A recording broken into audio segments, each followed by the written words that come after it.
ಇನ್ನು ತಮಿಳುನಾಡು ಸರ್ಕಾರದ ವಿಶೇಷ ಪ್ರತಿನಿಧಿಯಾಗಿದ್ದಾರೆ ಕನ್ನಡಿಗ. ಕೆವಿಎನ್ ಪ್ರೊಡಕ್ಷನ್ನ ವೆಂಕಟ್ ನಾರಾಯಣ್ಗೆ ಈ ಒಂದು ಜವಾಬ್ದಾರಿಯನ್ನು ನೀಡಲಾಗಿದೆ. ತಮಿಳುನಾಡು ಸರ್ಕಾರದ ವಿಶೇಷ ಪ್ರತಿನಿಧಿಯಾಗಿ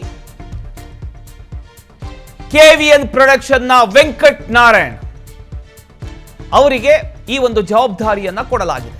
ದೆಹಲಿಯಲ್ಲಿ ತಮಿಳುನಾಡು ಪ್ರತಿನಿಧಿಸಲಿರೋ ಕನ್ನಡಿಗ 1 ವರ್ಷದ ತಾತ್ಕಾಲಿಕ ಅವಧಿಗೆ ಸರ್ಕಾರದಿಂದ ಈ ಒಂದು ಅವಕಾಶ ಸಿಕ್ಕಿರತಕ್ಕಂಥದ್ದು. ವಿಜಯ್ ನಟನೆಯ ಜನನಾಯಕನ್ ಸಿನಿಮಾದ ನಿರ್ಮಾಪಕ ಸಿಎಂ ವಿಜಯ್ ಆಪ್ತ ವೆಂಕಟ್ ನಾರಾಯಣ ನೇಮಕಕ್ಕೆ ಒಂದಿಷ್ಟು ವಿರೋಧ ಕೂಡ ವ್ಯಕ್ತ ಆಗ್ತಾ ಇದೆ. ರಾಜ್ಯಸಭಾ ಸಂಸದ ಪಿ ವಿಲ್ಸನ್ ಅವರಿಂದ ಆಕ್ಷೇಪ ವ್ಯಕ್ತ ಆಗ್ತಾ ಇದೆ. ಕೆವಿಎನ್ ಪ್ರೊಡಕ್ಷನ್ನ ವೆಂಕಟ್ ನಾರಾಯಣನ್ ನೀವು ದೃಶ್ಯದಲ್ಲಿ ಗಮನಿಸ್ತಾ ಇದ್ದೀರಿ. ಇವರು ಒಂದು ಕಡೆ ವಿಜಯ್ ಅವರ ಸಿನಿಮಾದ ಪ್ರೊಡ್ಯೂಸರ್ ಹಾಗೂ ವಿಜಯ್ ಅವರ ಆಪ್ತ ಗೆಳೆಯ ಕೂಡ. ಈಗ ಈ ಒಂದು ವಿಚಾರಕ್ಕೆ ಸಂಬಂಧಪಟ್ಟ ಹಾಗೆ ಒಂದಿಷ್ಟು ವಿರೋಧಗಳು ಕೂಡ ವ್ಯಕ್ತ ಆಗ್ತಾ ಇದೆ. ರಾಜ್ಯಸಭಾ ಸಂಸದ ಪಿ ವಿಲ್ಸನ್ ಅವರು ಆಕ್ಷೇಪ ವ್ಯಕ್ತಪಡಿಸ್ತಾ ಇದ್ದಾರೆ ಈ ಒಂದು ವಿಚಾರಕ್ಕೆ. ಯಾತಕ್ಕೋಸ್ಕರ ಅವರನ್ನ ಮಾಡಬೇಕಾಗಿತ್ತು, ಯಾತಕ್ಕೋಸ್ಕರ ಅವರಿಗೆ ಒಂದು ಜವಾಬ್ದಾರಿಯನ್ನ ಕೊಡಬೇಕಾಗಿತ್ತು ಅಂತ.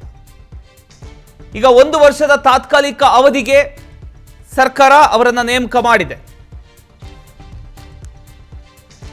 ತಮಿಳುನಾಡು ಸರ್ಕಾರದ ವಿಶೇಷ ಪ್ರತಿನಿಧಿಯಾಗಿ ಕೆವಿಎನ್ ಪ್ರೊಡಕ್ಷನ್ನ ನಿರ್ಮಾಪಕರಾದಂಥ ವೆಂಕಟ್ ನಾರಾಯಣ್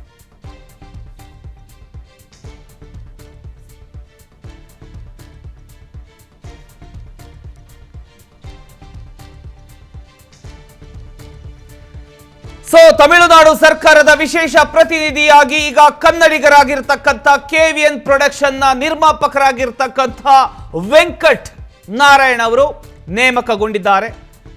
ಅವರು ಸಿಎಂ ವಿಜಯ್ ಅವರ ಚಿತ್ರಕ್ಕೆ ನಿರ್ಮಾಣ ಕೂಡ ಮಾಡಿದ್ದಾರೆ. ದೊಡ್ಡ ಬ್ಯಾನರ್ ಪ್ರೊಡ್ಯೂಸರ್ ಅವರನ್ನ ಈಗ ತಮಿಳುನಾಡು ವಿಶೇಷ ಪ್ರತಿನಿಧಿಯಾಗಿ ಆಯ್ಕೆ ಮಾಡಿದ್ದಾರೆ.